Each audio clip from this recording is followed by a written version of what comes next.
শুধুমাত্র মহা সত্যের কথাটা বলেছেন। আল্লাহ তাআলার চাইতে বড় সত্য কি আর কিছু হতে পারে?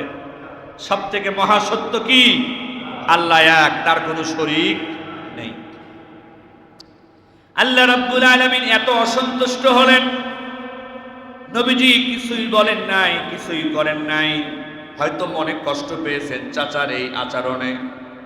আপন চাচা হয়ে কিভাবে আমাকে অভিশাপ দিতে পারলো, বদদোয়া করতে পারলো, আর আমার দিকে কিভাবে পাথর নিক্ষেপ করতে পারলো। এটা নবীজি হয়তো মানুষ হিসাবে মনে কষ্ট পেয়েছেন, আঘাত পেয়েছেন, কিন্তু চাচাকে পাল্টা আঘাত করেন নাই, বাজে কোনো কথা বলেন নাই। কিন্তু আমার আপনার নবীকে আল্লাহ তাআলা এত পছন্দ করেন, এত ভালোবাসেন, নবীজির কিছু বলতে হয় নাই। আল্লাহ তাআলা কোরআনে আয়াত নাজিল করে দিলেন, তাব্বাত ইয়াদা আবি লাহাবি ওয়া তাব। আল্লাহ তাআলা পাল্টা একই শব্দ ব্যবহার করলেন। আবু লাহাব বলেছে, তাব্বাল্লাকা লিহাযা জামাতান, মুহাম্মদ তোমার ধ্বংস হোক, এই জন্যই কি তুমি আমাদেরকে একত্রিত করেছো। আল্লাহ তাআলা এই তাব্বাত শব্দই ব্যবহার করলেন, তাব্বাত ইয়াদা আবি লাহাবি ওয়া তাব, ধ্বংস হোক আবু লাহাবের দুই হাত। এই হাত দিয়েই তো নবীর দিকে পাথর নিক্ষেপ করেছে।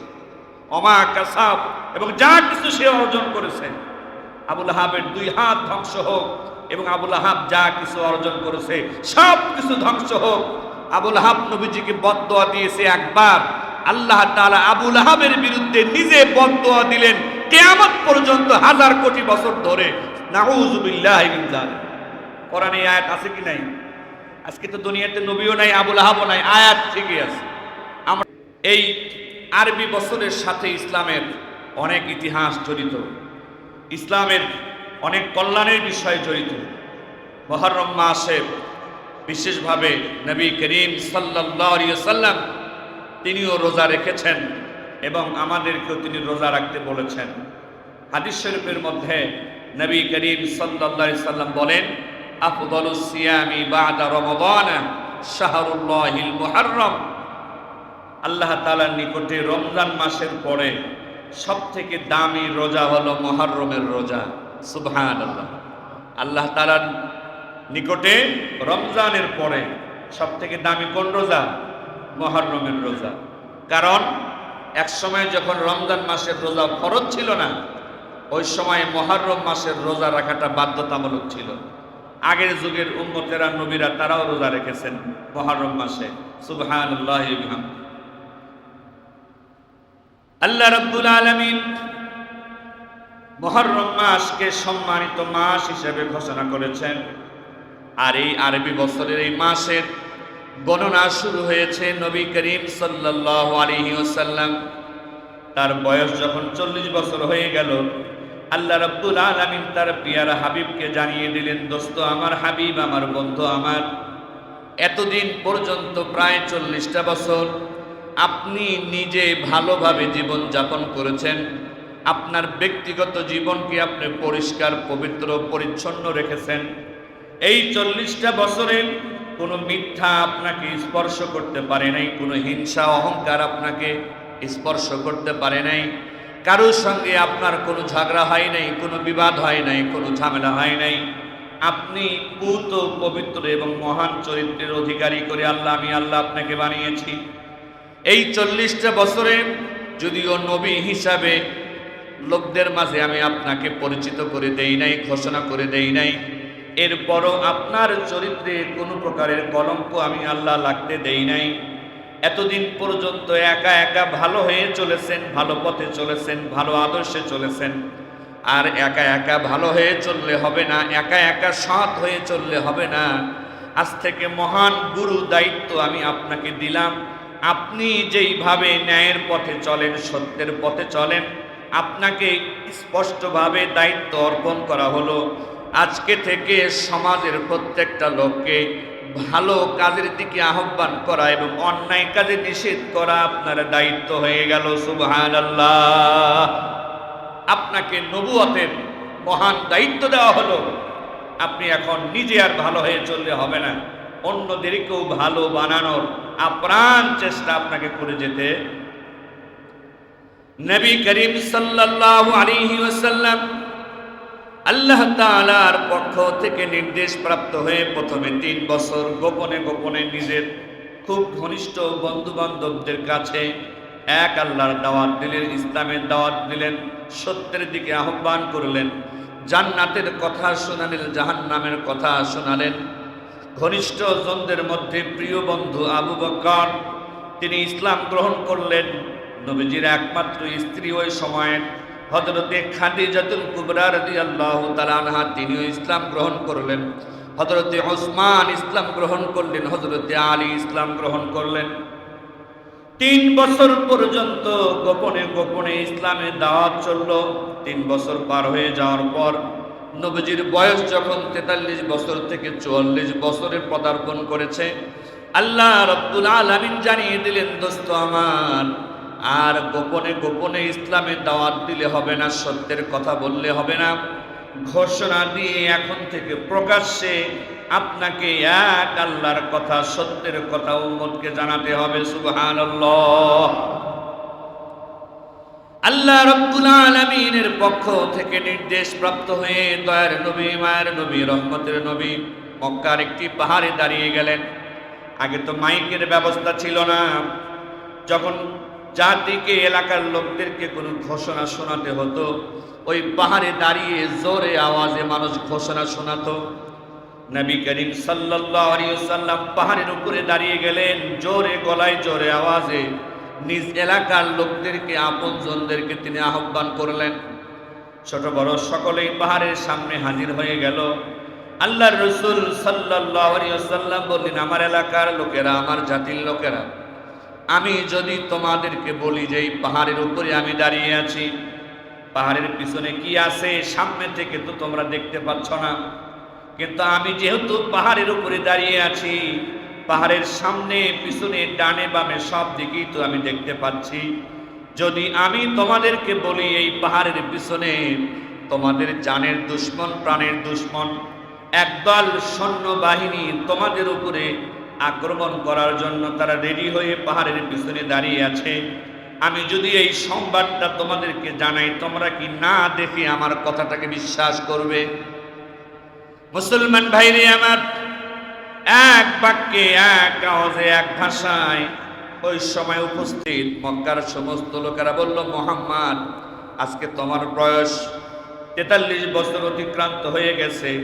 আজকে এই 43টা বছরে আমরা সাক্ষী দেই, একটা দিনের জন্য আমরা তোমাকে মিথ্যা কথা বলতে দেখি নাই। সুতরাং তুমি যদি সাক্ষী দাও, তুমি যদি বলো এই পাহাড়ের পিছনে আমাদের উপরে আক্রমণ করার জন্য শত্রু বাহিনী অপেক্ষায় আছে, আমাদের দেখতে হবে না, তোমার দেখাটাকেই আমরা সত্য হিসাবে মেনে নিব, কেননা তুমি আজ পর্যন্ত কোনোদিন মিথ্যা কথা। সবাই বলল, নবীজিকে সত্যবাদী হিসাবে স্বীকৃতি দিল। নবী করিম সাল্লাল্লাহু আলাইহি ওয়াসাল্লাম এখন মহাসত্যের কথাটা তাদের সামনে তুলে ধরলেন। দুনিয়ার শত্রুরা আমার তোমার সামান্য ক্ষতি করতে পারে, দুনিয়ার দুশমনেরা আমাকে তোমাকে সামান্য কষ্ট আর আঘাত দিতে পারে, কিন্তু যদি এক আল্লাহর ইবাদত না করে ওই বানানো পুতুল আর মূর্তি, দেব দেবতাগুলোর ইবাদত তোমরা করো, তাদেরকে যদি খোদা মানো, এটা চরম মিথ্যার পথ, চরম ভুলের পথ। এই ভুলের পথে যদি তোমরা চলতে থাকো, দুনিয়ার দুশমনের চাইতেও পরকালের জাহান্নাম আমার তোমার জন্য বড় ক্ষতির কারণ হবে। কথা বলেন ঠিক কিনা? আজকে আমি এমন কিছু কথা তোমাদেরকে শোনাচ্ছি ইতিপূর্বে, যা তোমাদেরকে কেউ শোনায় নাই। আমি তোমাদের কল্যাণকামী, আমি তোমাদের কল্যাণ চাই, তোমাদের ভালো চাই, ক্ষতির হাত থেকে তোমাদেরকে বাঁচাতে চাই। আর দেরি না করে তোমরা পড়ে নাও লা ইলাহা ইল্লাল্লাহু তুফলিহুন। আল্লাহর হাবিব বলেন, তোমরা পড়ো লা ইলাহা ইল্লাল্লাহ। আল্লাহ ছাড়া ইবাদত পাওয়ার কোনো মালিক আর কেউ নাই, আল্লাহ তাআলা ছাড়া বিধান দেওয়ার মালিক আর কেউ নাই, আল্লাহ তাআলা ছাড়া ক্ষমতার মালিক আর কেউ নাই, আল্লাহ তাআলা ছাড়া ভালো রাখার মন্দ রাখার মালিক আর কেউ নাই, আল্লাহ তাআলা ছাড়া সম্মান দেওয়ার মালিক আর বেইজ্জতি করার মালিক আর কেউ নাই। একচ্ছত্রভাবে সকল ক্ষমতার মালিককে, এটা স্বীকার করে নাও। আমি নবী বলছি তুফলিহুন, অবশ্যই তোমরা সফল কাম হয়ে যাবে। সুবহানাল্লাহ। কত সুন্দর কথা। পছন্দ না হলে কথাটা না মেনে চলে যেতে পারে, কিন্তু ওই লোকদের মধ্যে স্বয়ং নবীজির চাচা আবু লাহাব উপস্থিত ছিলেন। আবু লাহাব সেও এতক্ষণ বলেছে, মুহাম্মদ তুমি আজ পর্যন্ত কোনোদিন মিথ্যা কথা বলো নাই, সুতরাং তোমার কথা তুমি যেটাই বলো আমরা কি করব? বিশ্বাস করব। কিছুক্ষণ আগে এই কথা বলেছে নবীজির চাচা আবু লাহাব। এই কপাল পরাটা পাথর একটা হাতে নিয়ে নবীজির দিকে জোরে নিক্ষেপ করে দিল। নাউযুবিল্লাহ। পাথরটা নবীজির গায়ে লাগে নাই। এই পাথর নিক্ষেপের সময় কপাল পরা আবু লাহাব বলল, তাব্বাল্লাকা লিহাযা জামাতানা, মুহাম্মদ তোমার ধ্বংস হোক, তুমি কি এই কথা বলার জন্যই আমাদেরকে এখানে একত্রিত করেছ? কত নিকৃষ্ট আচরণ। নবীজি কোনো আঘাত করেন নাই, নবীজি কোনো গালি দেন নাই, কোনো বাজে কথা বলেন নাই, জোর করে এমপি মন্ত্রী হতে চান নাই, জায়গা জমি দখল করতে চান নাই, শুধুমাত্র মহা সত্যের কথাটা বলেছেন। আল্লাহ তাআলার চাইতে বড় সত্য কি আর কিছু হতে পারে? সব থেকে মহা সত্য কি? আল্লাহ এক, তার কোনো শরীক নেই। আল্লাহ রাব্বুল আলামিন এত অসন্তুষ্ট হলেন, নবীজি কিছুই বলেন নাই, কিছুই করেন নাই। হয়তো মনে কষ্ট পেয়েছেন চাচার এই আচরণে। আপন চাচা হয়ে কিভাবে আমাকে অভিশাপ দিতে পারলো, বদদোয়া করতে পারলো, আর আমার দিকে কিভাবে পাথর নিক্ষেপ করতে পারলো, এটা নবীজি হয়তো মানুষ হিসাবে মনে কষ্ট পেয়েছেন, আঘাত পেয়েছেন, কিন্তু চাচাকে পাল্টা আঘাত করেন নাই, বাজে কোনো কথা বলেন নাই। কিন্তু আমার আপনার নবীকে আল্লাহ তাআলা এত পছন্দ করেন, এত ভালোবাসেন, নবীজির কিছু বলতে হয় নাই। আল্লাহ তাআলা কোরআনে আয়াত নাজিল করে দিলেন, তাব্বাত ইয়াদা আবি লাহাবি ওয়া তাব। আল্লাহ তাআলা পাল্টা একই শব্দ ব্যবহার করলেন। আবু লাহাব বলেছে, তাব্বাল্লাকা লিহাযা জামাতানা, মুহাম্মদ তোমার ধ্বংস হোক, এই জন্যই কি তুমি আমাদেরকে একত্রিত করেছো? আল্লাহ তাআলা এই তাব্বাত শব্দই ব্যবহার করলেন, তাব্বাত ইয়াদা আবি লাহাবি ওয়া তাব, ধ্বংস হোক আবু লাহাবের দুই হাত। এই হাত দিয়ে তো নবীর দিকে পাথর নিক্ষেপ করেছে। অমা কাসাব, এবং যা কিছু সে অর্জন করেছে, আবু লাহাবের দুই হাত ধ্বংস হোক, এবং আবু লাহাব যা কিছু অর্জন করেছে সব কিছু ধ্বংস হোক। আবু লাহাব নবীজিকে বদদোয়া দিয়েছে একবার, আল্লাহ তাআলা আবু লাহাবের বিরুদ্ধে নিজে বদদোয়া দিলেন কিয়ামত পর্যন্ত, হাজার কোটি বছর ধরে। নাউযুবিল্লাহি মিন যালিক। কোরআনে আয়াত আছে কি নাই? আজকে তো দুনিয়াতে নবীও নাই, আবু লাহাবও নাই, আয়াত ঠিকই আছে। আমরা এখনো এটা তেলাওয়াত করি, তাব্বাত ইয়াদা আবি লাহাবি ওয়া তাব। আল্লাহ তাআলা তার রাসূলের অপমান, তার রাসূলের প্রতি আঘাত, তার রাসূলকে বেইজ্জতি, এটা আল্লাহ তাআলা কোনো মতেই সহ্য করেন না। এখনো একদল কপাল পরা, একদল দুর্ভাগা, এরা সুযোগ পেলেই আল্লাহ তাআলা রাসূলের বিরুদ্ধে কথা বলার চেষ্টা করে, নবীজির চরিত্রের বিরুদ্ধে কালিমা লেপনের চেষ্টা করে। মাঝে মাঝেই কিছু ব্যক্তি নবী করিম সাল্লাল্লাহু আলাইহি সাল্লামের কিছু কাজ নিয়ে, কিছু কর্ম নিয়ে তার নবীজিকে দোষ দেওয়ার চেষ্টা করে। বিশেষ করে একটা বিষয়, নবীজির সর্বশেষ স্ত্রী হযরত আয়েশা সিদ্দিকা রাদিয়াল্লাহু তাআলা আনহা, ওনার সাথে নবীজির বিবাহ হয়েছিল 9 বছর বয়সে। এটি আল্লাহ তাআলার নির্দেশে হয়েছে, আল্লাহ তাআলা বলেছেন তাই বিবাহ হয়েছে। কোনো একটা বিবাহ আল্লাহ তাআলার ইশারা ইঙ্গিত ছাড়া নবীজি করেন নাই। প্রথম বিবাহ তো হয়েছে একজন তালাক প্রাপ্তা বিধবা মহিলার সাথে, হযরত খাদিজাতুল কুবরা রাদিয়াল্লাহু তাআলা আনহা। নবীজির বয়স 25 বছর, খাদিজার বয়স প্রায় 40 বছর। 15 বছরের ছোট ছিলেন নবীজি। এবং হযরত খাদিজা এর আগেও আর 2টা স্বামীর সাথে তিনি সংসার করেছেন। সেই সংসারগুলো ভেঙে যাওয়ার পরে তিনি যখন একা ছিলেন, বিধবা ছিলেন, এরপরে নবীজির সঙ্গে হযরত খাদিজার বিবাহ হয়। তখন পর্যন্ত সমাজের লোকজন নবীজিকে নবী হিসাবে জানতো না, ঘোষণা হয়নি তো।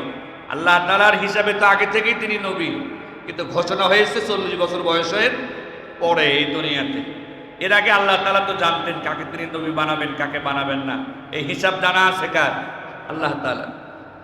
এবং প্রায় 53 বছর বয়স পর্যন্ত এই বিধবা দুই স্বামী থেকে আসা এই স্ত্রীকে নিয়েই 53 বছর বয়স পর্যন্ত নবীজি সংসার করেছেন।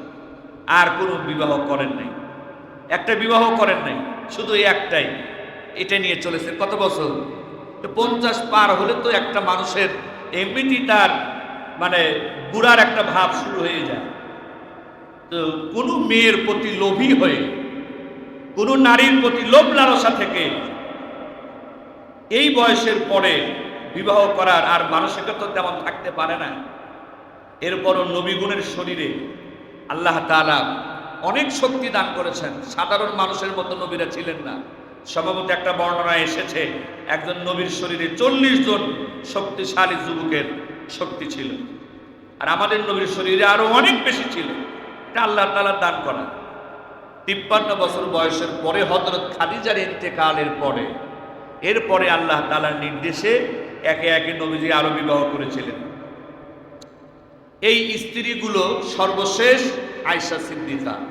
ইসলামের ইতিহাসে যেটা বলা হয়েছে, এই বিবাহগুলো করার পিছনে ইসলামের কারণ ছিল, নবীজির ব্যক্তিগত কারণ ছিল না। অর্থাৎ ইসলাম তো শুধু পুরুষের জন্য আসে না, ইসলাম তো নারীদের জন্য এসেছে। এবং নারীদের সাথে যেহেতু পর্দা করা ইসলামে ফরজ, নবীজি চাইলেই মহিলাদের সামনে গিয়ে কথা বলতে পারতেন না, মহিলাদের সাথে চাইলেই মিশতে পারতেন না। তো মহিলাদেরকে ইসলামের শিক্ষা দেওয়ার জন্যই, মহিলাদের মাঝে আল্লাহর দ্বীন প্রচার করার জন্যই নবীজি আল্লাহর নির্দেশে আরো 10-11টি বিবাহ করেছিলেন। কার নির্দেশে? আল্লাহর নির্দেশে। কিসের জন্য? ইসলামের প্রচারের জন্য, ব্যক্তিগত কোনো কারণ ছিল না। আরো যে বিবাহ করেছেন 10-11টা, এই বিবাহগুলোও বেশিরভাগই বিধবা মহিলা ছিল, আর একজনের সংসার করে আসা মহিলা। তাহলে নিজের যৌবনের লোভ লালসায় তিনি বিবাহ করেননি। কিন্তু এই বাটপারেরা হযরত আয়েশা সিদ্দিকার কথাটা তুলে তুলে নবীজিকে দোষ দেওয়ার চেষ্টা করে। এই বুড়ো বয়সে, এত কম বয়সে মেয়ে তিনি বিবাহ করেছেন, তার মনে হয় নারীদের প্রতি লোভ লালসা ছিল। এই ধরনের বাজে মন্তব্য তারা করে। একবারও পুরা ইতিহাসটা খেয়াল করে না যে এই মানুষটা 25 বছরে 40 বছরের একটা মহিলাকে নিয়ে সংসার করলো। যদি তার লোভ লালসা থাকতো, 25 বছরের যুবক কোনোদিন 40 বছরের বিধবা মহিলাকে বিবাহ করতে পারতো না। এরা বেইনসাফি করে, জুলুম করে আমার রসুলের চরিত্রের উপরে। এই কয়েকদিন আগেই খুব ফেসবুকে দেখলাম লেখালেখি হচ্ছে, এক এসপি বাংলাদেশের, ওর বাপ একজন বন খেকো দুর্নীতিবাজ, বন বিভাগকে নষ্ট করে দিয়েছে।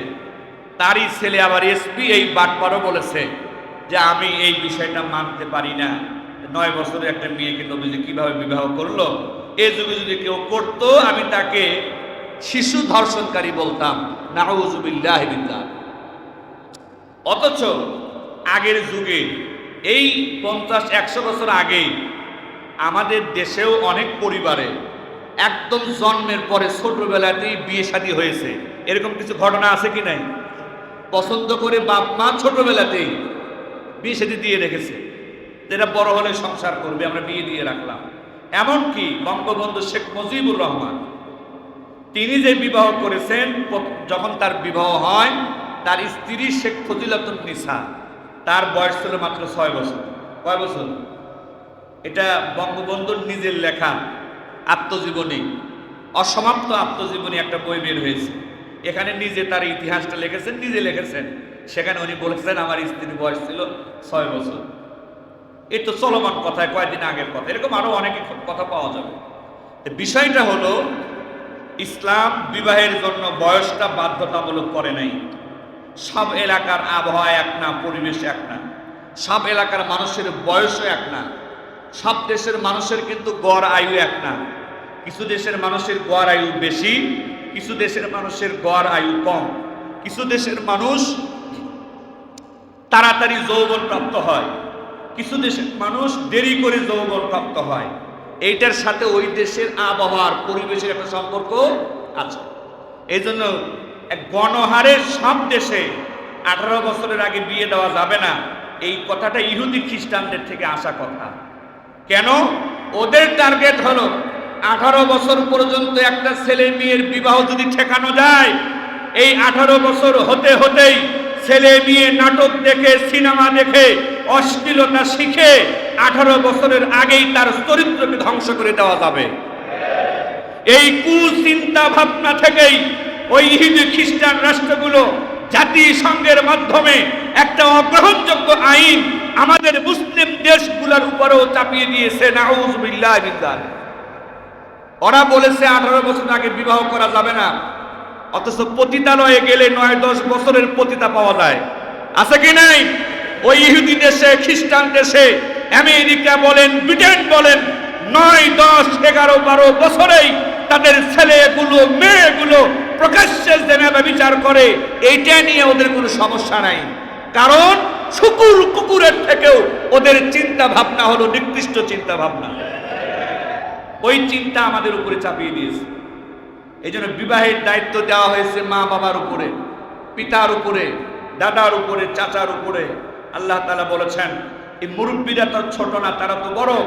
মুরব্বীরা ছেলে মেয়ের তাদের পরিবেশ পরিস্থিতির উপরে খেয়াল করে, তারা বিবাহের উপযুক্ত হয়েছে কিনা, বয়স হয়েছে কিনা, তাদের দ্বারা চরিত্র নষ্টের কোনো আশঙ্কা তৈরি হচ্ছে কিনা, সব দিকে খেয়াল করে বাবা তার ছেলে মেয়ের বিবাহের ব্যবস্থা করবে। এই বিধান দিয়েছেন কে?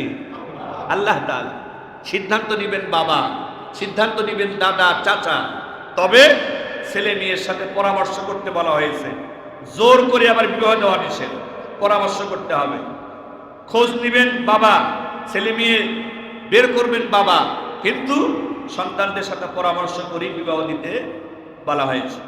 আজকে ওই ইহুদি খ্রিস্টানদের চক্রান্তে আমাদের 10 বছর, 11 বছর, 12 বছর, 13 বছর কত ছেলে, কত মেয়ে মা বাবাকে অবজ্ঞা করে, অসম্মান করে ঘর থেকে বের হয়ে চরিত্রকে ধ্বংস করে দিচ্ছে। একটা দুইটা না, হাজারো ঘটনা আছে, হাজারো ঘটনা আছে।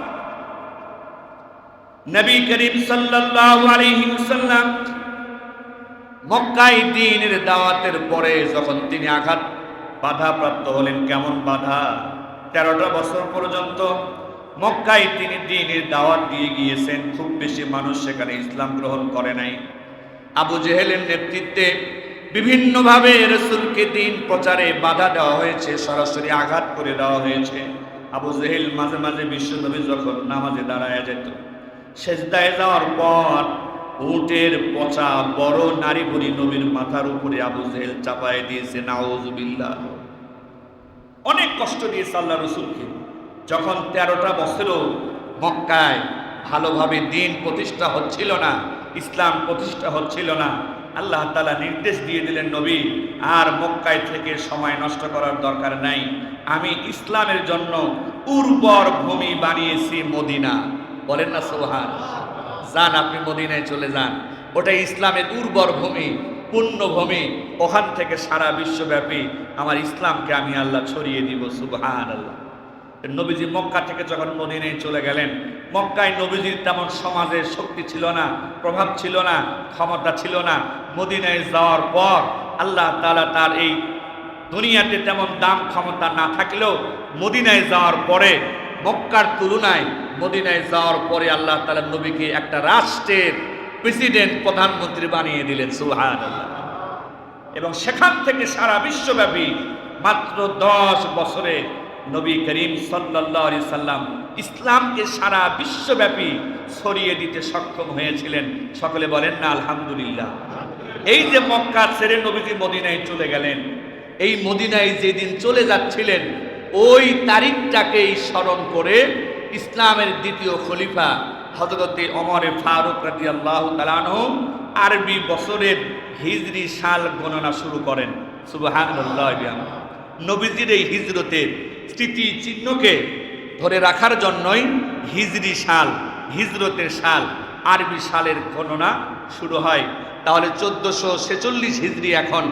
আজ থেকে 1446 হিজরি আগে নবীজি আমার মক্কা থেকে সব কিছু ছেড়ে আল্লাহর জমিনে আল্লাহর দ্বীন কায়েম করার জন্য মদিনায় চলে গিয়েছিলেন। আজ থেকে 1446 বছরের আগে। তো নবী করিম সাল্লাল্লাহু আলাইহি সাল্লাম নির্দেশ দিয়েছেন যে মুহররমে 2টা রোজা রাখার কথা নবীজি বলেছেন, 9, 10 অথবা 10, 11। মুহররমের 9, 10 অথবা 10, 11। 10টাকে ঠিক রেখে আগে পিছিয়ে রাখেন, নবীজি আশা করেন সিয়ামু ইয়াউমি আশুরা ইন্নী আহতাসিবু আলাল্লাহি আইয়ুকাফিরাস সানাতাল্লাতী ক্বাবলা। আল্লাহ রাসূল বলেন যে আমি আশা করি এই মুহররমের রোজা, এই আশুরার রোজার বিনিময়ে আল্লাহ তাআলা তোমাদের পিছনের 1 বছরের গুনাহকে মাফ করে দিবেন।